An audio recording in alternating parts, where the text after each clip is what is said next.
Startup Podcast PH is co-produced by Y Spaces, Aperon, Tuala, Simf, Sekuna, Maroon Studios, Aimhigh, and Compare Loans. Check out our partners in the description. Welcome sa Startup Podcast PH, inspiring more Filipino entrepreneurs and innovators. We're live now here in Minsu iVibes, innovative business incubation for biosystem solutions, here in Mindoro State University in Victoria Oriental, Mindoro. And we're also live in Facebook. Hello. We have Alapao. Yes po. And we have the co-founder, Jane Jaira Bundukin. By the way, this episode is in partnership with Flip.ph Connected Communities. Hello, Jane Jaira. Kamusta? Hello po. Okay lang naman po. Medyo inuubo po. Medyo inuubo sa weather ngayon, ano? Yes Yan, po. oo. Pero ayun, we're here now nga dito sa Victoria. It is actually parang mga dalawang bayan ata from Kalapan. Yes po. So, galing tayong Kalapan kahapon sa isang event Yes na po. actually nag-elevator pitch ang mga startups na ini-incubate ni Minsu iVibes. But anyway, no, actually kasi narinig ko rin kayo kahapon, but Opo. maybe you can share now. So, Jane, Jaira, ano nga ba ang Alapao? Ayun po. So, good morning po ulit, sir. So, Alapao po is, dina-develop po namin siya ngayon para po sa convenience and stress-free commuting para sa ating mga commuters. So, bale po, it is a real-time tracking application po na para po ma-detect po ni commuter kung nasan si boss and at the same time, makita po ni driver kung nasan si commuter. So, parang give and take po siya. Yeah, actually, super interesting nga nito nung narinig ko kahapon nung gabi na. Nung gabi Yes na. po. Kasi, tapos may mga ibang tao nagtanong, di ba? Opo. So, actually, I want to ask that. Siguro, bakit mo naisipan to? Like, ano ba yung problema na, I think, galing to sa problema na na-experience nyo. Yes po. Maybe, nahirapan bang sumakay dito or something, or matagal kayo naghihintay sa sakayan? Opo. Can you share, ano ba yung problema ang pinanggalingan? Ano ba yung hugot ng startup Actually na to? po kasi, taga-Kalapan po talaga ako. Okay. Tas dito po ako napasok sa Minsu Victoria. So, kahit po ako mismo, as a commuter, nafe-face ko po talaga yung problems po with waiting for the buses po along the way. Tas sabi nga po ng mga ng drivers, 15 to 30 minutes daw po yung pag-alis lagi ng buses sa terminal. From Kalapan. At saka po terminal din po dito sa Victoria. Okay. So, ganun po. So, meron po talaga silang interval pag aalis po sa terminal. Pero, yun pong 15 to 30 minutes na yun, hindi po aware ang mga commuters kung ano po specifically time umalis so hindi, yung buses. Oo nga, tsaka hindi siya parang by oras na 10 o'clock, 10:30. Yes po, ganun so, po. 15 to 30 minutes, pero walang exact time. Yes po, ganun po. So, parang nag-i-struggle po kami ng mga commuters na, 15 to 30 minutes, pero anong oras ba ako magwe-wait para malaman ko na dadating na yung bus? Tas at the same time po, yun nga po, weather condition, very unpredictable po talaga ang ating weather. So, kung umuulan, edi mag-aantay po ako na matagal habang umuulan, then maya-maya, hindi ko naman maabutan yung bus, yung ganun po. Alam mo, ganyan din sa Manila. Okay Saka, po. sa Quezon City, sorry, ano ko na dito. Naranasan ko rin yan actually. Kasi yun yung announcement every 30 minutes actually. Pero Okay. wala rin siya. Pupunta ako doon ng 12:30. Pero usually, hindi pa rin naman. Tapos, parang ang gulo rin nga ng ano. So maganda nga kung as a commuter, alam mo kung anong oras. Okay na naman kung 1 hour in difference di ba? As long as alam mo yung anong oras. Kasi at least papaplano mo na ganito oras ka lalabas ng bahay. Yes po, yun diba? po. Para at least hindi yung naghihintay ka doon ng clueless ka kung anong oras dadating. Kasi, nasayang oras mo doon or like, siguro nagpa-Facebook ka lang or whatever. Diba? Opo. Ayun. Also, yung on the side nung sa may driver, gusto ko na din malaman yun. So, ano naman yung parang pinanggalingan naman na yung driver, kailangan din, or maganda rin malaman niya yung, yung mga commuters na sasakay. O paano ba yun? Doon po sa system kasi po, pareho po yung device ni driver and device ni commuter na may GPS po na dapat naka-on para po ma-detect nila yung isa't isa. So, kung baga po, once na parang nag-book, pero di naman siya actually booking, para once na clinic po ni commuter doon sa ating application na dito siya nag-aantay, isaset niya yung destination niya. Magna-notify po yun dun sa ating driver interface na may commuter na nag-aantay sa akin on that area. Ganun Okay. po. Alam ko na yung problem. Well, actually, share ko lang din, no? Okay. I lived in Taiwan for 5 years. May ganyan system actually sa Taiwan na along the bus stops, pwede mong i-notify na may naghihintay doon. Kasi, nag-matter naman talaga yun. Kung wala naman naghihintay doon, minsan nga hindi nahihinto yung ibang Yes bus po, eh. Or opo. minsan, i-adjust nga nila kung kailan aalis, di ba? So, maganda rin malaman kung may quote-unquote demand, di ba, naman nung tao, nung passenger, para din makapag-optimize nung bus, nung company nung bus, yung paglarga ng mga bus nila, right? So, tama naman actually. It's actually a two-way, kumbaga may buy and sell din naman somehow yan eh, di ba? Parang two birds in one stone po ang Actually, oo. mangyayari. But anyways, linawin lang natin ano. So, in this case, Calapan to Victoria, gaano ba katagal yan? If maximum po, including the traffic po, siguro mga 1 hour and 30 minutes po. Parang kanina ano lang tayo, di ba? Parang mabilis lang tayo kanina. Opo, kasi po van po. Pag van. Hindi po siya natigil for mga sasakay. Sa bagay. Tsaka Sunday naman kasi ngayon eh. Yes So, po, opo. medyo walang traffic. But anyway, yung sa bus nga, terminal, tapos hindi naman sa terminal sumasakay yung iba eh. Yun yung problem eh. Kung sa terminal ka, okay po. ang kinaganda rin nun, hindi ka naghihintay lang sa bus stop na parang, wala, nakatayo ka lang, di ba? Pag sa terminal ka, nakaupo ka na at least sa bus, Yes naka-aircon ka na. Opo. So, pero nangyayari sa terminal, tapos hihinto sa mga bus stop, tapos, tsaka siya kukuha ng mga pasahero, So, along the way from Calapan to Victoria, marami rin diyang bus stop, right? Actually po, wala po hindi ba? kaming specific stops po for kahit saan lang? Yes po. Kung saan po pumara si commuter, dun po titigil si okay. Kaya So, po, ganun po ka-convenient yung app. so sa app kahit saan ka? Opo. Kung dun po sa labas ng bahay nyo, basta po along the way nung ruta po mismo ni Sige nga, can you Godot explain po. yung idea niya sa app? So, paano yung interface niya? Paano yung quote-unquote UX niya in terms of sa pasahero? So, ano yung parang itsura? Ano yung mangyayari? Bale po, dun sa passenger interface po, meron po dun, complete dun po, may home, may yung sa plan, then yung map, tas yung profile, then yung logout. Dun po sa map, yun yung pinaka-highlight ng application natin, which is the Alapaw, na kung saan po, may option po dun sa baba na set destination, kung saan ka pupunta. Then, yun po yung magna-notify sa driver. Once na sinet niyo po yung destination, for example, pupunta po ako dito sa Minas, madedetect po ni driver saan siya ipipick up and saan po siya bababa. Yun po. And at the same time po, meron na din po dong matrix calculator kung saan malalaman niya kung magkano yung babayaran niya kay driver. So ano pala, ang galing. Actually, to be honest, bago to.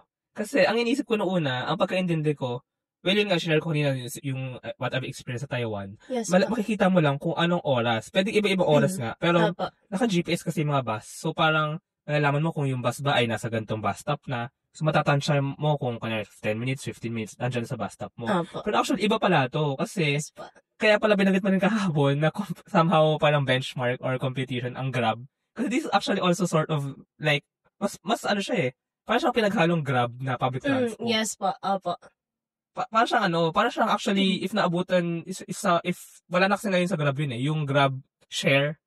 Alam mo yung Grab share? Hindi po kami familiar Grab po siya. sa Grab eh. So, pwede ka rin mag-book from point to point, let's say, Quezon City to Caloocan. Yes. Pero along the way, pag may ibang nag-Grab share, pwedeng i-pick up muna.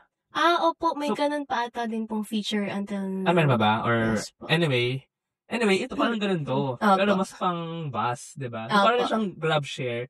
Pero bus, anyway, ang galing eh. Halo siya. Hindi siya yung parang, kasi actually may mga interview na ako dito, from other places actually. Parang ganyan, pero para lang makita ko anong oras nga dadating, yung mga bus, yung mga jeep. Ito, para siyang somehow Grab share, point to point din, no? Pero although, tingin mo ba pwedeng lumihis na onti yung bus? Kasi, may nasakit akong mga bus and jeep dati, public transport. I forgot kung saan, sa Davao ata to or sa Mindanao. So may ruta yung bus, yung jeep. Yes po. Tapos meron doon isang lugar kasi may ospital. I think sa Davao to, if I remember correctly. Magtatanong yung driver kung may bababa doon sa ospital. Kung wala, diretso na siya. Kung meron, lilihis pa siya doon. So parang pwede rin ganun dito sa yung line nga from Calapan to Victoria. May mapapasok. So pag nasa looban ka, hindi ka necessarily kailangan nasa highway. Tama? Pwedeng nasa looban ka. Pwedeng doon ka mag-book, sort of. Papasok yung bus para sa'yo? Or hindi? Or ideal ba ay nasa highway ka? Ideal po talaga is nasa highway. Since po yung Vodatco po ay hindi po sila napasok sa mga kanto-kanto po. Okay. Pero baka lang pala, I think special case kasi yun. Kasi parang may hospital na medyo pataas eh. Okay po. Baka mga ganun pwedeng gawa ng special Baka case. po, pwede naman So po. parang kasama siya sa ruta ng bus kung may pupunta dun or may bababa dun. Kung wala naman, di diretso lang. So parang may mga onting lihis-lihis. Okay. Anyway, I'm ano lang din. Pero actually, promise, maganda ito. At hindi lang, I think, ito sa Mindoro. Yes po. Pwede, Manila even, pwede to eh. So, nakikita niyo ba yun, yung possibility na yun? Opo naman po, syempre. From the very start pa lang po, siguro po, masasabi na din po na it's our dream na to expand po. Kasi nga po, madami din po nagsasabi na malaki po yung potential po nung application. Malaki po ang magiging tulong niya para sa mga commuters. Yes, super. Yun po. So, galing. Sana sana either makita ng government, it's possible na, 'di ba, na makuha ma-adapt ng government din. Lalo na yung mga yung mga may mga ngayon may mga free bus. Sa Quezon City nga, may mga free bus eh. Okay. Pangalawa, pwede rin private, 'di ba? May private. Binanggit nyo nga rin kahapon yung sa Sakay.ph actually, Yes po. Pero iba to eh. Iba talaga to eh. Opo. Very unique ito actually. Speaking of that, so ngayon, kayo ay nasa development stage. Ano ba yung parang stage ng inyong product? Bale, we're planning to launch the application before the year ends po. So, lahat po ng paperworks, bale po ay inuutay-utay na po namin para launching na po talaga. Yung app, okay na siya? Yung app na... Po, meron na po siyang working, clickable na po siya, pero syempre po may mga inaayos pa po kami na features po. So start muna kayo sa yung line ng Halapan to Victoria. Yes po. Is that pala, jeep ba yun or e-jeep?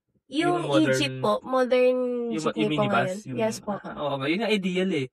So, parang kasabay siya ng ng modernization ng public transport. So, sana lahat ng mga e-jeep or yung mga mga minibus mag-adapt na rin itong Alapao. Wow, no? Grabe, no? Kaya nga po eh. Pero, wow. So, by the way, ngayon, sinimulan nyo to sa Halapan, Victoria. In Mindoro muna, do you see this being adapted in other lines or parang in other routes dito? Well, I can confidently say po na yes po, since meron na po kaming verbal agreement with the Vodatco, and at the same time with the Vodatco po, yung pong pag-aanuhan namin ng application. Ano yung Vodatco? Victoria, hindi ko po alam yung meaning ng Vodatco. Yun po yung company na nag-handle po ng minibus. Wow, nice. Nagkaroon na po kami ng meeting with them. Then at the same time naman po ay yung general manager po nila ay siya din po may hawak ng buong cooperative ng public transportation. Yun actually. Ang galing. So, nakusap na pala sila. Yes po. Mangyayari na to. Wow, okay. I'm excited. Medyo malapit na. Okay. Anyway, so sige, aside from Victoria, Halapan, pwede rin kasi, di ba, Halapan, Puerto Galera, or Victoria pababa pa, yung mga Rojas or Bongabong. Yes po. So, tingin nyo, pwede nyo puntahan yun Opo next naman time. po. Pero parang ito muna yung pilot. Yes po. Kumbaga po, if talaga pong mag-boom yung application, why not expand po? Another question actually dito na important, na binanggit ko rin kahapon sa may presentation eh, yung business model. So, paano nga ba yung business model nito na mangyayari? Sa, paano po yung marketing na mangyayari? Oo, tsaka paano yung sa subscription ng mga passengers.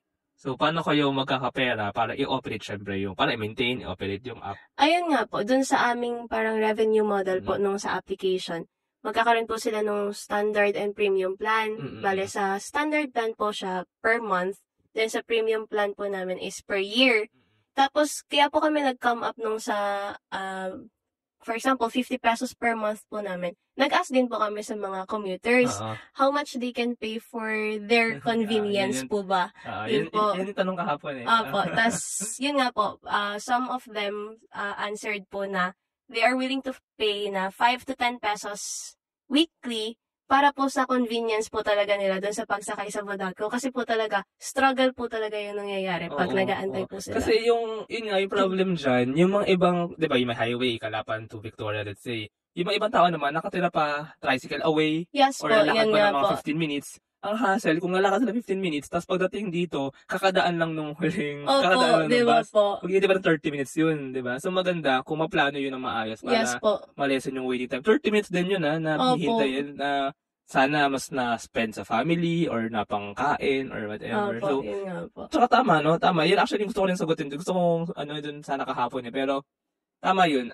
Para iba-balance mo yung yung buying power, yung buying power ng consumer, ng passenger in this case.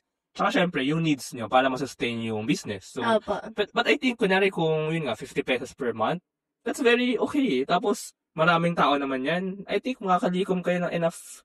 That's a good revenue model para sa app, no? Yes po. Pero, subject for change pa din naman po yung 50.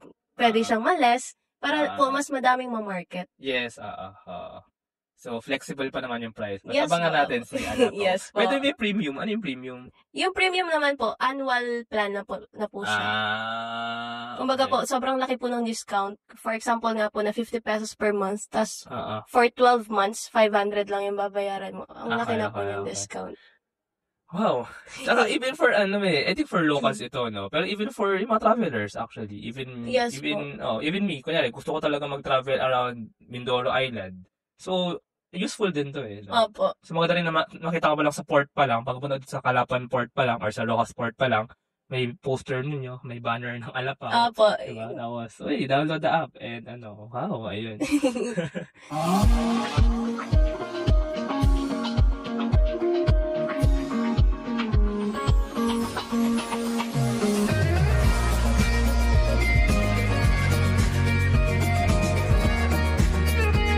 Trust the digital future with Twala. Secure and tamper-proof digital signature. Electronic notarization service. And custom AI agents for intelligent document workflows. Visit twala.io to learn more. In today's digital world, your organization needs more than just technology. It needs a strategic partner. At Symph, we build web and mobile apps that drive innovation for startups, enterprises, and organizations worldwide. Visit symph.co today. Protect your assets from bugs before bad hackers exploit them, and launch your products seamlessly with Secunda, your trusted partner in cybersecurity. Receive reports in real time and work with security experts to find bugs in your products before others do. Let's make your security our priority. Anyway, sige. I want to know lang a bit about you and your teammates dito. Okay. So, paano nagsimula itong idea for Alapa? Well, ako ito muna. Pero paano paano siya naging startup? Paano, kumbaga, from problem to idea, concept, to developing the app, and maybe like to now na parang talagang ilalabas na siya? Yun nga. Bale, 3 po kami sa team namin. Si Manny, then si RJ, tapos ako po, si Jaira. Then po, kami pong dalawa ni RJ, pareho po kami commuter. Then si Manny po, taga dito lang po siya sa Victoria. Then, at that time po, meron po kami presentation dun sa aming prof po namin. Then, it's a technopreneurship subject po kasi, kaya something about business, kung ano po yung may isip namin. Then po, nag-present po kami ng madaming titles nun before, pero wala po natanggap. Then sabi po ni engineer, baka may naiisip pa kayo. Then nag-joke po si Manny, yung ka-group ko. Yes po, joke po talaga siya nag-start. Sabi po niya, engineer yun sa Vodat ko po. Tapos yun po, pina-explain po ni engineer. Then yun, sabi niya, pwede yan. Yung ganun po. Pwede na engineer, no? Nakuha kagad yung idea. Opo, very business-minded po yata si engineer. Ayun po. So, dun po siya nag-start. Then, nakita nga po yung potential. Then, nag-conduct po kami ng survey dito po muna sa Minsu community, knowing na sobrang dami din po ng commuters dito. Even the staffs po, like yung nurse po ng clinic, yung mga ganyan po, in-interview din po namin. Then, yun po, dun po namin nalaman na may mga gantong problema pala sa Mindoro State University na hindi po pala alam since napaka-basic niya tingnan. Actually. Yun po. So, dun na po kami nag-start na ituloy-tuloy po yung sa startup po namin ng Alapa. Then, nag-compete po kami sa Philippine Startup Challenge last time. And hindi po namin din ina-expect. Akala namin ay kisali-sali lang kami dun. Tapos nag-second place po kami. Then sabi po, second place sa region or... Mimaropa region po. Mimaropa, Ayun po. Then sabi po nung isa po dun sa parang mentor dun ay the idea has legs nga daw po. Tapos dun po talaga kami na-drive na, ay sige, mukhang may potential nga talaga tong gina-joke-joke lang natin nung una. I mean, I'm just curious. So, ano yung iba ng idea nun? Yung present nyo? Bakit siya rineject? Ano po siya Bakit actually? ito yung lumutang? Hindi po siya parang pang-entrepreneurship idea yung present po namin that time. Kasi very vague po yung idea namin kung ano po yung entrepreneurship or technopreneurship. Kumbaga po, nag-isip lang kami na, ay baka pwede na to. Parang SIP project yung mga present po namin before eh. Kaya po, hindi po talaga siya makakapasa. Okay. Pero ito, ang kinaganda dito, kasi concrete problem siya. Opo. Na naranasan. At simple lang. Actually, that's true. Start with the simple problems. Actually, hindi nga to simple. Simple problem ito. So, sobrang simple niya. Nakakaligtaan na siya. Yes diba? po, Pero, opo. kailangan na talaga ng mga taong a-action para ma-solve ito. And, ayun nga, this is a problem. Actually, I think, fully defined na yung problem. Alam na yung problem eh. Sabi nga nila, a problem well defined is a problem half solved. Wow. Anyway, okay na. I think, so ano yung problem eh? So parang na-quantify na siya, okay na siya. So now, ang binubuo nyo, well, yung technical, yung app, tsaka yung revenue model. And once sumakto siya, ano nga ba nung sinare ko hapon yung, yung startup, definition startup? Yes po. Solving a problem and then finding a business model that will sustainably be able to solve that problem. Kasi para hindi lang siya, pwede siyang gawin libre eh, di ba? Pero pag libre siya, hindi kayo kikita. So, walang pinanggagalingan yung, hindi siya masusustain. So, kailangan talaga, may revenue model. Ano yung willing ibayad ng mga tao, which is parang, ideal yun eh. 50 pesos per month, maliit lang yun eh. To cross out that problem. So, ayun. And I think yun nga, as you said, baka pwede pang mag-adjust yung revenue model nito. Anyway, now pala, andito tayo ngayon sa Minsu iVibes TBI. So, paano pala kayo napunta kay Minsu iVibes? Bale, students po kami ng engineering po dito sa Mindoro State University. Then, yun nga po, ang pinaka-project head po kasi ng iVibes, professor po namin, si engineer po.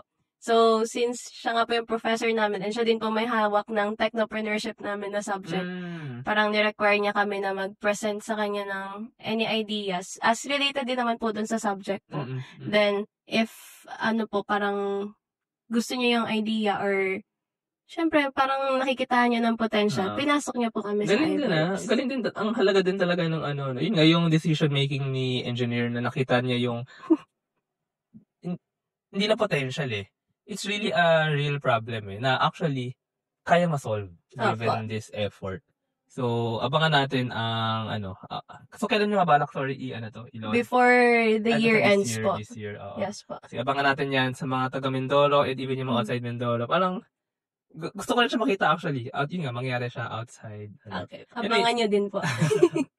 And mag-part 2 tayo na interview pag na-release na. Tingnan, sige po. Tawag dito. So, ngayon pala, ang next steps ninyo ay to launch this Pero, ano yung nakikita nyo parang maybe next year or maybe next year na pwedeng mga mangyari dito kay Alapao? Actually po, di ba po, we're planning for expanding din naman po. Aside from that po, parang dadagdagan po namin ng features.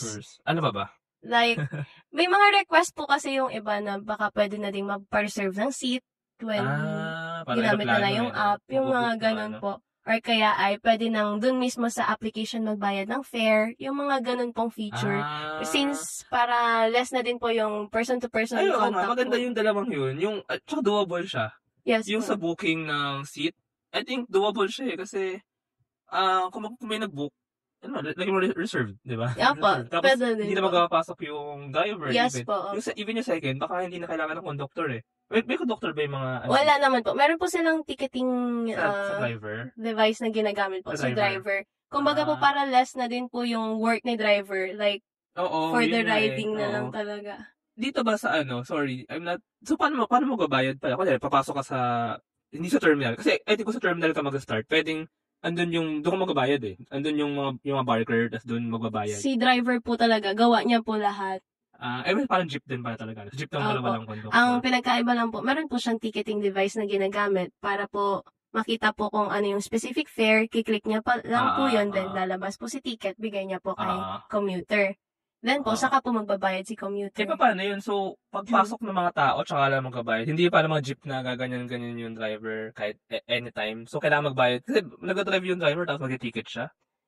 Or... Yun, yung ticket niya, yung ticketing device niya po, nandito lang din. Para po siyang phone na... okay. So, pwedeng habang nag-drive siya. Kaya naman. Opo, kaya naman po siyang pinutin. Pero syempre po, yung pagbabayad, pagsasakay or pagbababa lang. Doon, para nakahinto yung nakahinto. Pero yun nga, kung digital na rin to, makikita na lang ni driver, may nag-book, so kailangan huminto dun, tsaka nagbayad na. Kung nagbayad na, hindi na naiisipin. Opo. Oh, okay. I'm excited for this. Ayun, by the way, bakit pala Alapaw? Anong nasa name ng Alapaw? Actually po, ang una niya pong name is Commute. Okay. Like, K-O-M-Y-U-T. Commute. Commute. Yan po. Kaso po, parang may nakita po kami na similar na dun sa word na yun. Tapos nag-isip po ulit kami. Then, si Manny po, may naisip po siya na word na Batangas term, yung umalapaw. Which means daw po na sumabit or sumakay, umangkas, yung ganun po. So, sabi namin, baka pwedeng alapaw na lang. Then, nag-try po kami mag-search if may similar na wala pa po. So, yun po. Yung bang alapaw, ginagamit yun na common word dito? I think Mindoro parang Tagalog, pero Batangas, Hindi po siya ginagamit halos na common word. Doon ko lang din po siya narinig, nung sinabi po siya ni Manny. Ay, si Manny po yata is may relative na Batangas. Yes po. Okay. Kaya po. Yeah.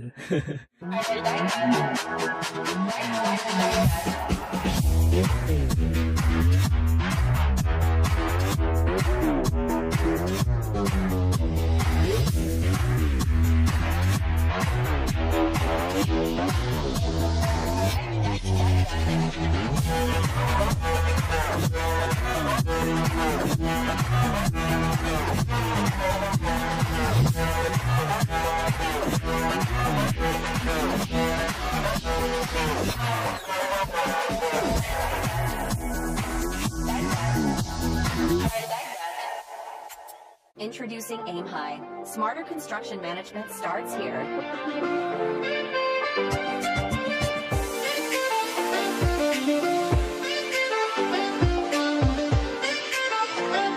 Monitor costs and progress with real-time insights.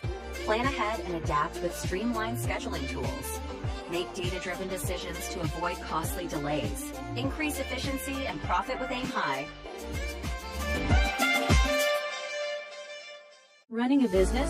Make it smarter with Red Circle Global. Streamline operations, boost productivity, and manage everything in one powerful ERP system. Book your free business demo today at redcircleglobal.com. Guided by one of our top experts. And ayun, sige, thank you so much, Jane, Jaira, for this. If our listeners baka may nakikinig na interested kay Alapaw, ako personally I'm very interested. Mag-follow ko ang inyong progress. Pero baka may investor, 'di ba? Or baka may partner from anywhere, Luzon, Mindanao, na gustong i-adapt si Alapaw, baka may cooperative.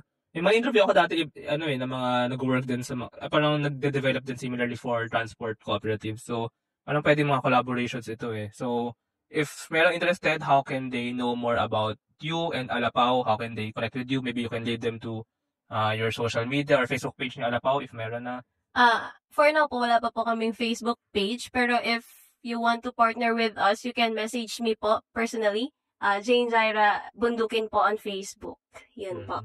Ayun, sige. Ayun, thank you so much. Thank you din po. Thank you so much po. Salamat sa mga nakinig. Thank you. Thank you very much to our 62 patrons. This episode is super powered by AskLex PH Academy, our official e-learning partner. Get certifications on Lean Six Sigma project management, data science, and more. Argum AI. Make smarter decisions by presenting both sides of an issue as argued by two distinct AI models. Pixel by ePlayment. Turn content into opportunity. Grow deeper connections and earn more. Only with Pixel. Sign up at pixel.eplayment.co. School of Profits. Filipino-led community for aspiring freelancers, VAs, agency builders, and online earners. Built to help you start, grow, and earn online together. Founders Launchpad, our ecosystem partner. Early stage accelerator providing venture capital funding, operational support, and mentorship. Higher Business Solutions, provider of the most configurable cloud-based payroll system in the Philippines. Agile Data Solutions, the Philippines' fastest growing market insights tech company with its data gathering platform, Hustle PH. Smile Checks. Streamline hiring and onboarding with automated background checks. Cloud CFO. Cloud accounting service provider for businesses ready to grow. Cloverly. All-in-one digital platform for property developers. Body Beaties. Accessible and personalized diabetes self-management application. HKB Digital Services. Tech-based business tools including payroll, ticketing, and loyalty rewards. Hyperstocks. Digital banking enabler for rural and thrift banks. One CFO.